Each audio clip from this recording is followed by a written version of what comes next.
afternoon. Hello. I'm having one of those days. Is anybody else having one of those days? This is my third attempt at going live. And do you know what? If this isn't working, then we may just have to push any questions from this week's session to next week. Honestly, technology.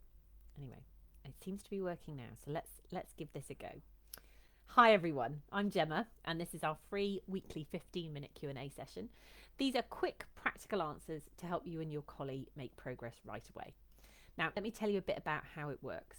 I'll answer questions in the order that they came in on this week's post, and answers are bite-sized. Think first steps and clear next actions, not full behaviour plans. We've only got 15-minute guys, so we'll be realistic about that. Now, if I don't get to yours, it's just a time thing and I'll prioritise it to the beginning of next week's session. So please don't think that I'm not answering questions. It's just a question of, we're fitting everything in within 15 minutes. Now, if you'd like to submit questions for future sessions, look for the Thursday Ask Gemma post, which comes out around 9 o'clock each week in this group. And then add your questions underneath that post and then I'll gather them up ready for Friday. Now, before we get started, I wanted to share something which is coming up. It's my 5-day Collie Problem Solving Challenge. I'm very excited. We kick off on Monday, the 22nd of September. Now, it's 5 days of focused, completely doable training to tackle those tricky collie behaviours. Things like reactivity, recall wobbles, over arousal, the works, all right? Now, we're going to be doing daily step-by-step tasks. It's short trainings, which you can really fit into even a busy day. And then you're going to get support from me, which will give you the momentum to see wins by the end of the week. All right. Now, I'll pop the sign up link in the comments after this live so you can get signed up. All right, let's dive in. Let me just set Alexa running to keep me to just 15 minutes. Alexa, can I stop timer to start with?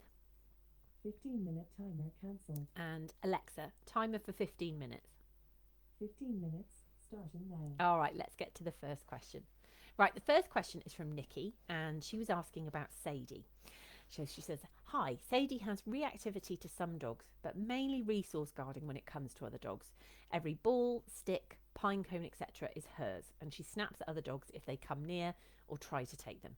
She also guards us and snaps if a dog comes near us too.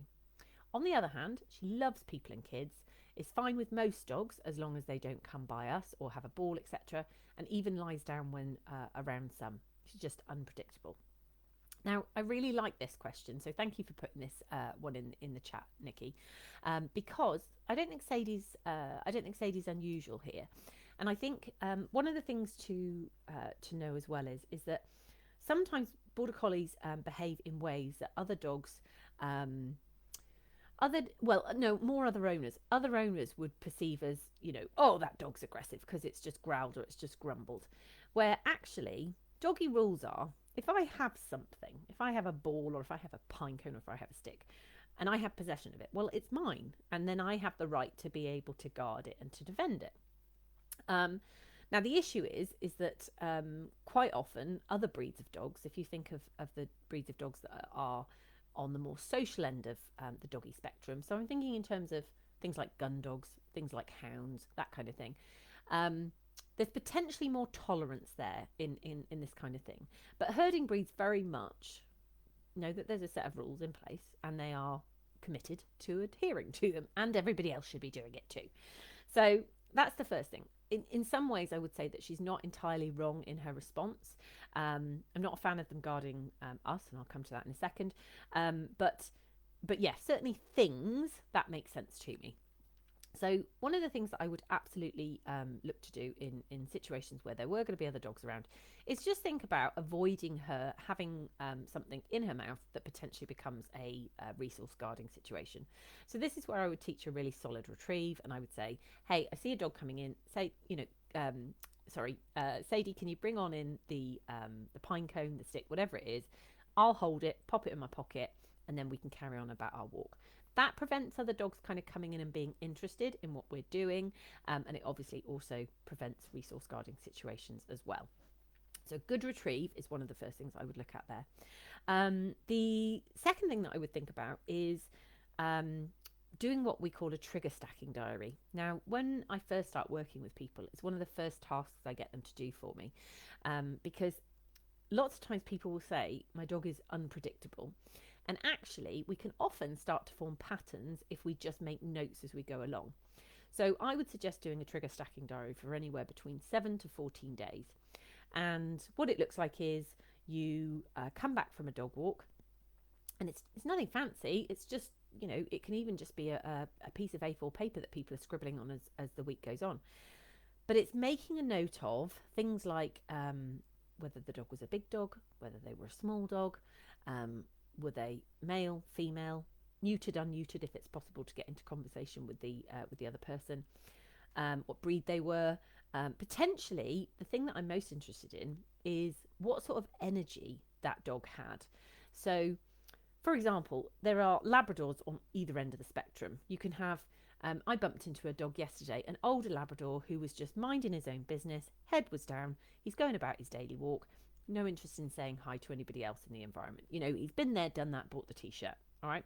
That sort of a dog is a brilliant first stooge dogs for dogs that are reactive to other dogs, because that dog really doesn't have any interest in socializing with your dog. But on the other end of the spectrum, I know lots of young Labradors and have met lots of young Labradors in my training career. And you know what? They are very keen that they should make everybody's acquaintance and want to shake hands with everybody in the environment and, get into address books and on Christmas card lists and all of that stuff. And they're goofy and they're a bit silly and their energy is busy. Now, if you are a Border Collie, you like things to be under control. And if you sense another dog's energy is not under control, that is either going to irritate you, it might worry you as well, it might potentially put you a bit on edge. But either way, what's likely to happen is that dog is like, all right, you need to sit down and calm down, because like your energy is making me uncomfortable for whatever reason. So the thing about Border Collies is I often think of it as the Paddington hard stare. All right, I don't know if anybody's a fan of the Paddington films, but the Paddington Bear films, there's a point where they talk about the fact that it's a hard stare, and it's when somebody's been naughty or not done something that they should. And the hard stare is designed to make you think about your actions and change what you're doing. And that's essentially what a Border Collie stare is about. A Border Collie stare is about controlling. It's about making the other animals submit to what they want them to do. But the difficulty is that if the dog does not comply or does not behave in the way that the Border Collie believes that they should, based on their little rule book that they've got in their pocket, then what is going to happen is our dog, as the collie, may escalate. So they may look to give the little dog, may look to give a little nip or, a growl or a snap, just because like the dog is not behaving as they perceive that it should. And that's definitely something that, when dogs start working on sheep, that's something that we have to be aware of, that if we put them onto sheep that they're not ready to go on, difficult sheep that don't always respond in the way that they should to a Border Collie, then young sheepdogs can behave in this way with livestock as well. So trigger stacking diary, working on a retrieve. So you've got a really solid retrieve that you see another dog incoming, you say, bring that on into me, I'll pop it in my pocket, keep it out the way. And then the other thing that I would also think about is just once we start to have a bit more of an idea of predictability and being a bit more aware of, I, for example, would know that if I saw a young boxer coming towards us that was maybe desperate to make our acquaintance, I would already feel pretty confident in saying that my Border Collies would not be big fans of, being bumped around by a boxer. All right. Not that there's anything against boxers, and I'm a big fan, actually, of their goofy, silliness. But they are the clowns of the dog world, and they are very different to a serious Border Collie. I mean, this is generalising hugely, but hopefully you get the idea. So in those instances, what I would look to do is to call my dogs in, ask them to lie down, take a step in front of them, and just let the other dog owner know that's coming towards. I'm so sorry, they don't want to say hi. Big smile on my face. I can think of a couple of occasions in the last few days where I've seen a young dog and I've kind of had to do this. And people, when you smile, when you give kind of information, are much more likely to comply than, can you get your dog on a lead, please? That kind of a thing. Because even if you've said please at the end of it, if you didn't say it in a nice way, then it's likely to get the other person's hackles up. So Yeah, my approach has always been to know my dogs well. So be aware of what are their triggers in terms of the things that they like, the things that they don't like, and then to protect their confidence and also possibly their collie inclination to be a bit irritated by certain dogs, and just say, do you know what? You don't need to worry about that. It's none of your business. I'd like you to come and do this, and I will deal with whatever is incoming. Okay. So that's kind of what I would think about doing in this particular scenario for you, Nikki. All right. Right. Debbie had a question, so we'll move on to Debbie's question, and she says, chasing cars and bikes, please, and reactive to some dogs, particularly other BCs if we are too close. So Debbie, a little bit I would follow on from the advice that I have just given Nikki, in so much as that trigger stacking diary is really, really important. And if you're a little bit more aware of, if their reactivity is a bit more predictable, and certainly you mentioned about other border collies, so you know that is a potential trigger. That's helpful, but to get a bigger picture of what other dogs as well can be useful. So trigger stacking diary is good. The other thing about trigger stacking diaries is it's really helpful to understand, are there days where our dog is more likely to be reactive than others? And does it coincide with maybe a busy day? If a dog has been, say, to doggy daycare for the day, so they might be a little bit more tired than they normally are. Maybe they have an agility class that they love to go to the agility class, but it fills them up with adrenaline and cortisol, and they struggle a little bit to come down afterwards. So they're more likely to be reactive after an event like that. So trigger stacking diary, but taking into account all things, would be helpful for you to think about there. Now, in terms of chasing cars and bikes, there's a couple of things there. We need to be specific about what scenarios where our dog wants to chase cars, whether it's all situations.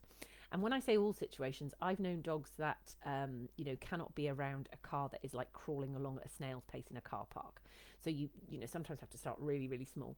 So it's thinking about what specific scenarios and how close you can be to those scenarios where your dog does not react.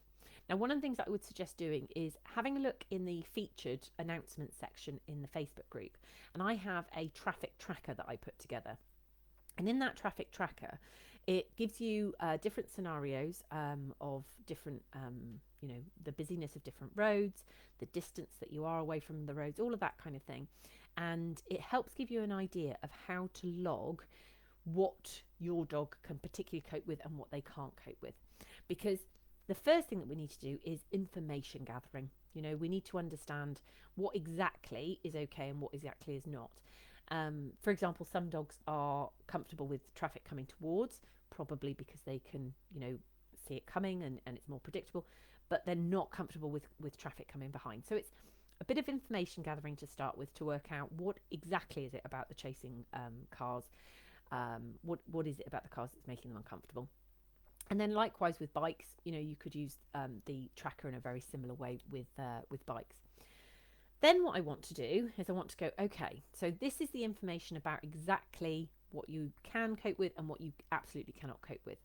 And I would like you to think about those things that they are able to cope with as reception school environments, and those things that they really struggle with as being university or PhD level environments. Okay, so it wouldn't work, for example, if you had a 5-year-old that was just starting school in September and you asked them to go into a university building with lots of people coming and going, and they didn't know where they were. It would be completely overwhelming and very stressful for them. We would never do that to a 5-year-old child. But quite often we ask very, very big questions of our dogs before they have a level of training to be able to support that.